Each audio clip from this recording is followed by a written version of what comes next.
Good morning, everybody, and a happy Friday morning to you. I hope everybody has had a fabulous week so far.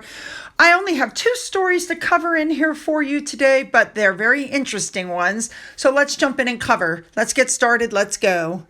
I wanted to touch on this before we move on to our big story for today. We know that before they left the UK, Harry and Meghan had trouble hanging on to their staff. And since they've moved to the United States, they're still having trouble hanging on to their staff.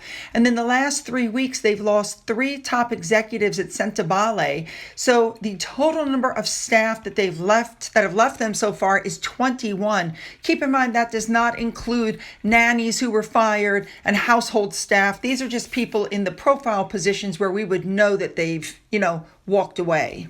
I mean, we already know that while they were in the UK, Meghan lost her senior communications secretary, Katrina McKeever, Meghan's personal assistant, Melissa Tubati, our female royal protection officer, their assistant private secretary, Amy Pickerel.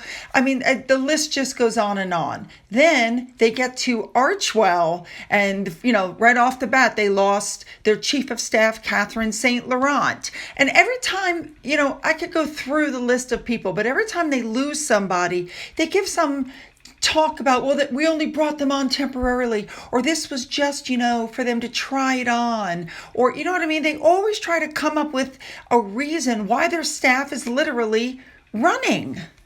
Any way you look at it, they lost staff in the United States, they lost staff in the UK, they've lost multiple Archwell executives, they've lost production staff, they've lost movie staff, they've lost household staff, they've lost staff across the board.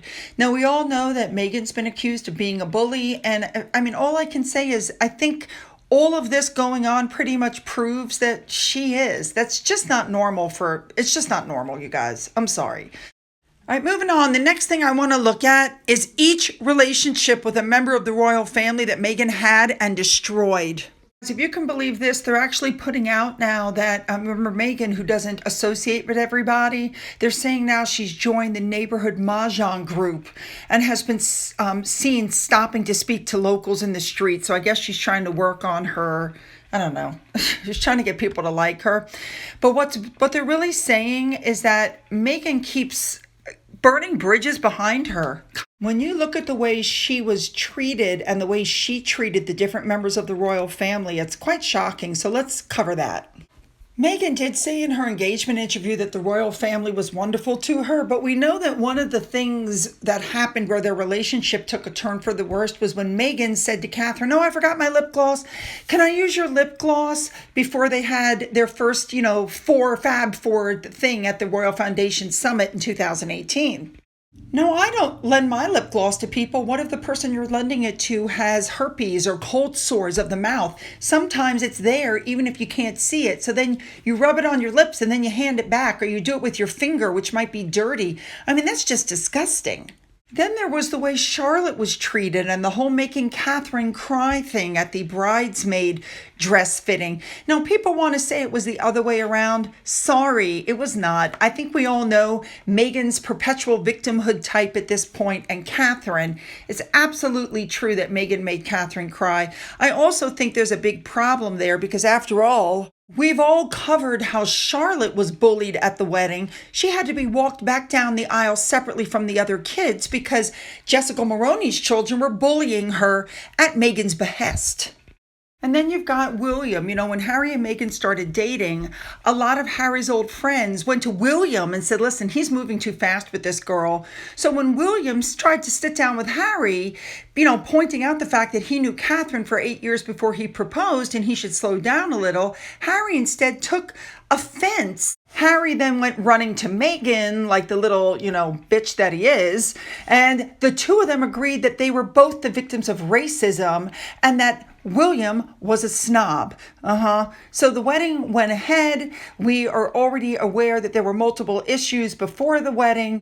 And then, of course, after the wedding, William invited Harry and Meghan over for tea, and that's when Meghan insulted Catherine, telling her she had baby brain. And William put his, finger out at her and said, "Meghan, that's rude. That's not how we do things here." So, William had his finger up and Meghan goes, "You can take your finger out of my face." But apparently it's being reported by Harry in the Spare that they all hugged it out and left. But apparently that left a mark, that get together.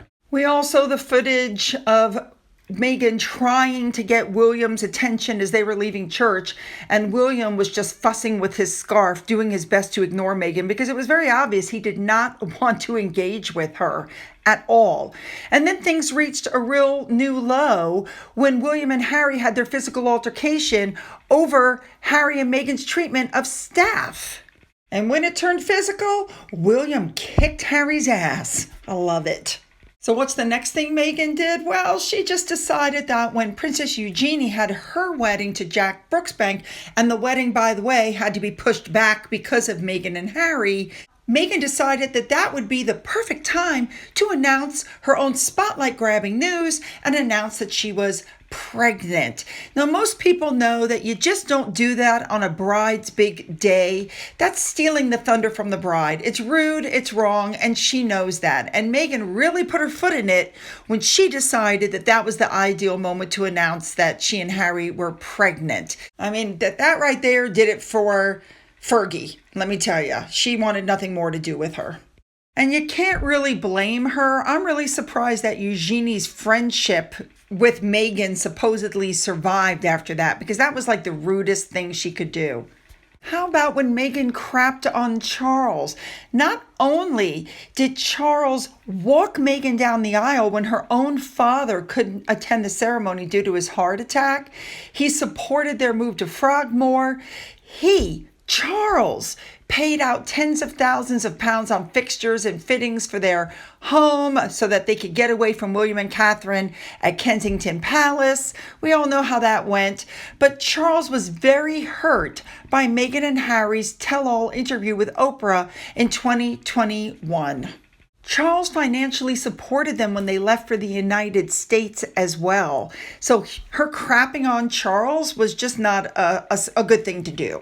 And it was Charles who came out the worst in that Oprah interview, I might add. Harry talked about Charles wouldn't take his phone calls. He was cut off financially. There was a lot of resentment about having their security withdrawn and being stripped of their royal patronages, and Harry losing his honorary military titles.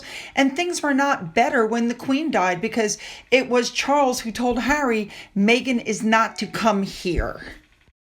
How about her relationship with the Queen? The Queen was one of the first family members that Meghan was introduced to. She was very warmly welcomed into the fold. She was invited to Christmas at Sandringham before her marriage to Harry, which was an unprecedented personal gesture. But their relationship started to turn sour because of Meghan's behavior. First, she was berating staff, and the Queen had to tell her, Meghan, we don't talk to staff that way. Then it was the Queen that suggested Sophie give her guidance on joining the royal family, and Meghan was like, nope, don't want it.